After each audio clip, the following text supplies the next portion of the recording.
मैं अरुण जी आपसे दूसरे तरीके से पूछता हूँ, आपके पास आया हूँ। तो देखिए ये बिल्कुल फैक्ट है कि बहुत सारे सवाल हैं वही कि कहीं अलोकतांत्रिक, संवैधानिक जो मर्यादाएं ये तार-तार और ये लंबे समय से चल रहा है। जो आज कुछ हुआ देखिए फिर प्रतिकार भी तो करना है। उसको प्रतिकार कैसे किया जाए? कहाँ से करें? भई आपको आना पड़ेगा कि आप कर क्या रहे हो? और जो अभी कह रहे थे गौतम लहरी जी भी जो साफ कहते हैं कि 20 का मामला, 22 में पूछा, 26 में आ रहे हो, चुनाव आते हैं तब आते हो।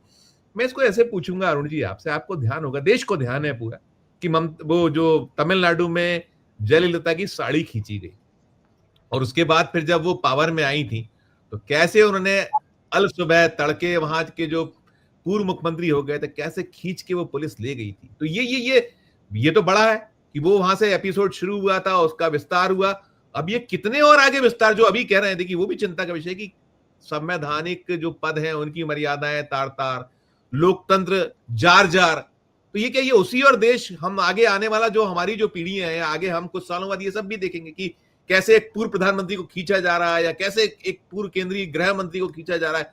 ये दृश्य अब आने वाले दौर में हम देख पाएंगे, कुछ होगा ऐसा यही इसी और क्योंकि आपने जो बीज बोते हैं वही आपको फसल को काटना पड़ता है। आपकी प्रतिक्रिया। संजीव जी, जो बात अनिल जी ने कही और जो गौतम जी कह रहे थे, मैं उससे थोड़ा हटता हूं। अनिल जी ने बिल्कुल सही कहा कि दोनों मिले हुए हैं, लेकिन आज की तारीख में जब ये हो रहा है, जब ये 8 सांसद जा रहे हैं, ये बात बिल्कुल सही है कि 8 क्यों? जब विपक्ष में 240 हैं तो 100 तो जा सकते थे, बात तो करते आप। लेकिन असलियत क्या है, आपने ध्यान नहीं दिया है। असलियत यह है कि पिछले एक सप्ताह से, हालांकि बहुत लंबे समय से, एक सप्ताह से डोनाल्ड ट्रंप आपके सर पे मल गिरा रहे हैं, पेशाब कर रहे हैं आपके ऊपर। मतलब इससे बुरा इस शब्द नहीं हो सकता। वो कह रहा है कि मोदी को पता है मैं नाराज हूं, मुझे खुश करना चाहते थे। अब उसके आगे की सुन लीजिए। उनके वाणिज्य मंत्री ने जो फॉक्स न्यूज को इंटरव्यू दिया है, उसने कहा है कि हमने ट्रेड डील के लिए नरेंद्र मोदी को टाइम दिया था। मैंने कहा था नरेंद्र मोदी से कि आप जो है हार्वर्ड कुछ नाम है उन मंत्री महोदय का, कि मैंने कहा था कि आप प्रेसिडेंट ट्रंप से बात करिए, लेकिन मोदी तैयार नहीं हुए। मोदी हिचकिचाहट में रहे। मोदी को हमने 3 सप्ताह दिए थे और इन 3 सप्ताह में 3 फ्राइडे निकल गए, मोदी नहीं आए लौट के। इस बीच में डील किससे हो गई? ब्रिटेन के प्रधानमंत्री स्टार्म कियर गए, उन्होंने कर लिया। फिलीपींस, मलेशिया, वियतनाम, थाईलैंड नहीं सॉरी, एक और देश है, इन देशों ने डील कर ली और तब जाके भारत पहुंचा। और भारत ने कहा वो तो उसने कहा अब क्या, ट्रेन छूट गई। तीन उससे पहले थे। आप सोचिए, ये नंगा कर दिया है उसने कि नरेंद्र मोदी की लापरवाही से ये ट्रेड डील नहीं हुई, जिसकी वजह से हमारे ऊपर क्या आ रहा है? हमारे ऊपर अभी तक 50% था, अब जो है रशियन सैंक्शंस डील जो बिल आ रहा है उसमें 500% पे जाएंगे। एक चीज। दूसरी चीज, आप ये बताइए, जिसकी सजा दी जा रही है कि आप रूस से तेल खरीद रहे हैं, उस रूस से तेल का, आप भी बहुत वरिष्ठ हैं अनिल भाई और प्रदीप भाई जानते, बताइए क्या रूस से सस्ता तेल खरीदने का भारत के किसी आम आदमी को कोई फायदा हुआ? फायदा किसको हुआ? उन कंपनियों को। हमारा 1 रुपया कम नहीं हुआ भाव में, तेल का भाव कम नहीं हुआ। भले ही रूस से आया, चीन से आया, इराक से आया, ईरान से, नहीं कम हुआ है। कुछ भी दावा करो, आम आदमी ने वही पैसा दिया है। और उसके बदले में जब आप आ रहे हैं तब आपके साथ खड़ा किया जा रहा है चीन और रूस को। जब पाकिस्तान आपसे लड़ रहा था तो चीन उसके साथ लड़ रहा था, रूस भी नहीं बोला था। आज आपको उनके साथ बांध के जो बिल ला रहे हैं, लिंडसे साहब जो रिपब्लिकन के सीनेटर हैं, और उनके एक और साथी, जिसको प्रेसिडेंट ने मान लिया और कांग्रेस को पास करना है, तो 500% टैरिफ जाएगा। उसका खामियाजा कौन भुगतेगा? नरेंद्र मोदी या अमित शाह? नहीं, हम और आप भुगतेंगे, हमारे बच्चे भुगतेंगे, अगली पीढ़ियां भुगतेंगी। और अभी जब जहाज में खड़े होकर उन्होंने कहा, फिर ट्रंप ने कहा है कि मैंने जो है इतने देशों में युद्ध विराम कराया, वो तो कम्बोडिया और थाईलैंड में जो है वो फिर से हो गया शुरू, सबसे ज्यादा मेरा दावा है। मेन मुद्दे जो हैं, अमेरिका भारत को लगातार अपमानित कर रहा है।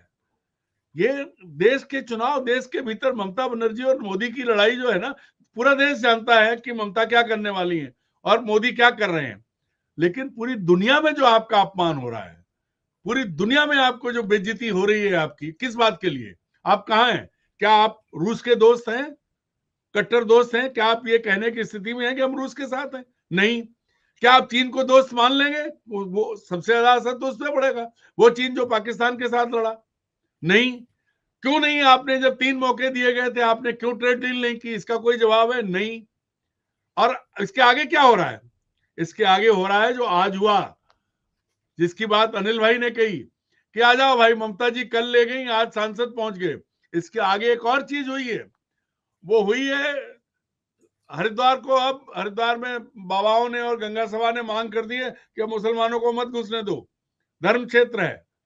वहां का वो मुख्यमंत्री, वो हारा हुआ, कृपा से बना मुख्यमंत्री, वो कहता है हाँ हम विचार कर रहे हैं। शुरू हो गई चीज कि अब कुंभ क्षेत्र में जो है उसमें मुसलमानों को नहीं घुसने देंगे। एक नई चीज आ गई।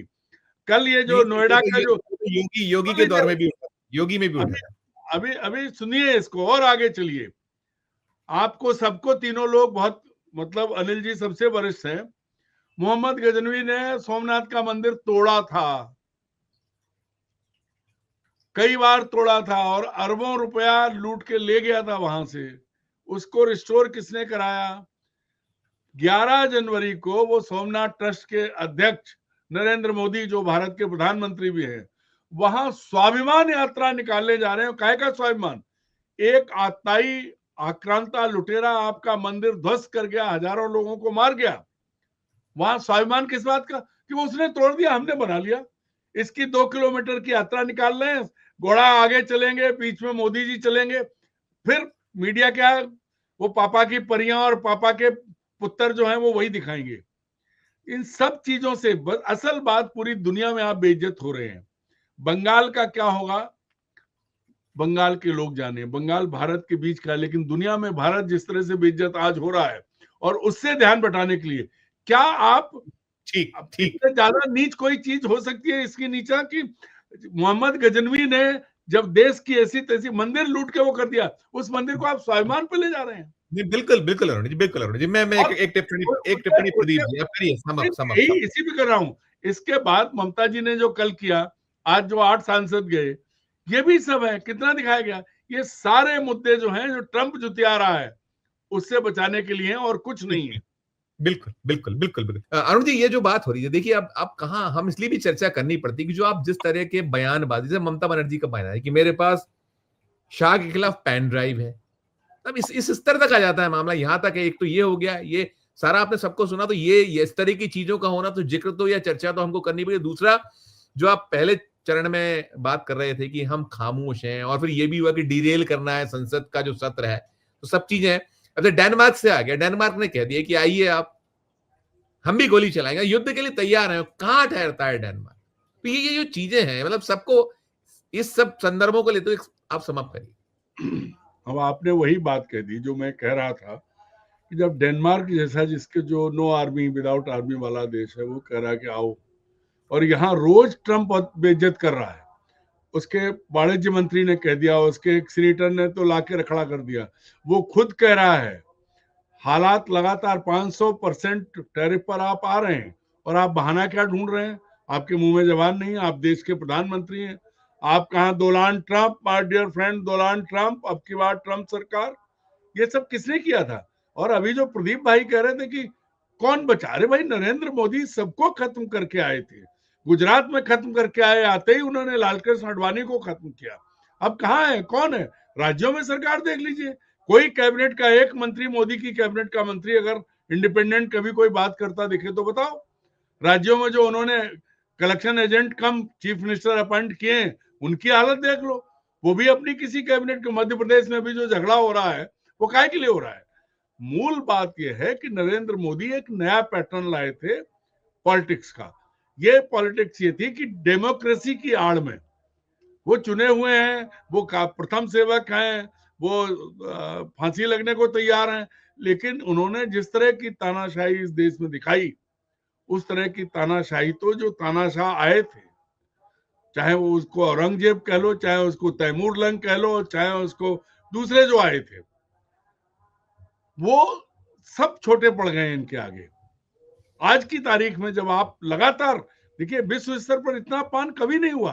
भारत अपना देश है, कल को हम सब एक हो जाएंगे, लेकिन आज दुनिया का जो इतिहास लिखा जा रहा है उसमें आपका जो हाल बना है, आप मादुरो को उठा के ले गए, वेनेजुएला की पूरी जनता, उस मचादो को छोड़ दो, एक विपक्षी नेता, बाकी जनता बंदूक लेके उतरी हुई है। वो छोटा सा देश है, बाकी लोग खड़े हैं, और आपके ऊपर 500% टैरिफ आने वाला है। वहां का वाणिज्य मंत्री कह रहा है कि 3 बार मौका दिया ट्रेड डील के लिए, मोदी नहीं आए, मोदी ने फोन नहीं किया। और मोदी यहाँ कहते हैं मुझे बुलाया, और ट्रंप कहते हैं मोदी ने मुझे फोन किया, आपसे मिलना है सर। मैंने कहा आ जाओ। ये जो बेशर्मी के साथ जो अपमान झेल रहे हैं वो दुनिया के इतिहास में लिखा जाएगा, और ये कहा जाएगा कि भारत में एक बहुत ही कमजोर, लचर और दृष्टिहीन, जिसके आगे जिसका कोई विजन नहीं था, ऐसा प्रधानमंत्री हुआ। 140 करोड़ का देश, और कहां 30 करोड़ का अमेरिका, कहां पहुंचे हैं आप? आपको बिल्कुल जूते की नोक पे रगड़ के रख दिया है। देखिए, जो कुछ किया गया है, चाहे ममता बनर्जी हो और चाहे इसके अलावा दूसरे राज्यों के जो मुख्यमंत्री हों, जो गैर भाजपा शासित राज्य हैं, उनमें सब में क्या किया है मोदी ने? कौन सा रास्ता छोड़ा है? अब आप कर्नाटका को उठा के देख लीजिए, केरल की बात कर लीजिए, तमिलनाडु की बात कर लीजिए। इनकी कोशिश लगातार ये है कि उनको डिरेल करें, लेकिन साउथ में उतना नहीं चल पाए। यहाँ क्या है? यहाँ आप बताइए, हम जिस राज्य में बैठे हैं उसके शिवराज सिंह चौहान तो मोदी से सीनियर थे। वसुंधरा राजे पूरी पार्टी अपनी खत्म कर दी। एक नए तरीके का वो है। इन दोनों की मर्जी ये कि सारी संस्थाएं, नरेंद्र मोदी जिस दिन प्रधानमंत्री की शपथ लेके संसद के सीढ़ियों पे मत्था रखा था, उसी दिन उन्होंने जो जमीन पे कहा होगा वो कहा होगा कि अब हम अपने ढंग से चलाएंगे। आपकी संसद में बात नहीं सुनी जा रही, आपकी सारी जगह पाकिस्तान के साथ आप अपमानित हुए, देश के भीतर आपने जो जो चीजें की, हर जगह एक आउटकम बताइए। जिस देश में 80 करोड़ लोग सरकार की कृपा पर हों, जिस देश का प्रधानमंत्री अपने विरोधियों को जवाब नहीं दे सकता, अंदर उसने छोड़ा क्या है? सारी संवैधानिक व्यवस्थाएं नरेंद्र मोदी खत्म कर चुके हैं। जब विपक्ष के नेताओं पर व्यक्तिगत हमले करते हैं, जब वो प्रधानमंत्री होते हुए भी उस तरह गली के गुंडे की तरह ट्रीट करते हैं, तो बचा क्या है? बिल्कुल नहीं, बिल्कुल वही सवाल वही है। देखिए, आपने वही जो अभी इन्होंने मुकुल रॉय को लिया था, आज मुकुल रॉय कहाँ? शुभेंदु अधिकारी क्या थे? हर जगह Bharatiya Janata party with difference थी। अब भारतीय जनता पार्टी ऐसी है कि कूड़ा कचरा लाओ, हमारे काम के हो, तो तुमने कत्ल किया है चलेगा। बिल्कुल वही नाम लिए गए थे वो क्या है भाई? अजीत पवार पे 94 करोड़, 70,000 और 24,000 दो थे। नारायण नाडे कौन है, क्या है? और बिल्कुल पूरे देश के लोगों को देख लीजिए आप। हेमंता बिस्वा शर्मा क्या है? नरेंद्र मोदी और अमित शाह ने भारत के लोकतंत्र को और भारत के संविधान को जितना लजाया है, जितना नीचे किया है, अंग्रेजों से बुरे हाल में आज आपकी कानून व्यवस्था और आपकी संवैधानिक व्यवस्था है। उनके जमाने में तो कभी थोड़ी थी। ये और जो आखिरी बात कि बताइए, जो आदमी सोमनाथ का मंदिर तोड़े जाने का भी जश्न मना सकता है, उसकी स्वाभिमान अरुण जी, आपने कहा, ये देखिए वो तो देखिए जो करते हैं, आप देखिए ना, जीएसटी खुद लागू करते हैं और जब उसके बाद जब हाहाकार मचता है कम करके उसका जश्न, तो हर चीज का जश्न मनाते हैं। उनको इस चीजों में कोई, और कुल मिलाकर देखिए एक लाइन वही है कि संविधान बचा रहे, यही है। और ये इस तरह का जो लोकतांत्रिक जो पूरा सीन है, ये नहीं होना चाहिए, इस पे कहीं होना, लेकिन वो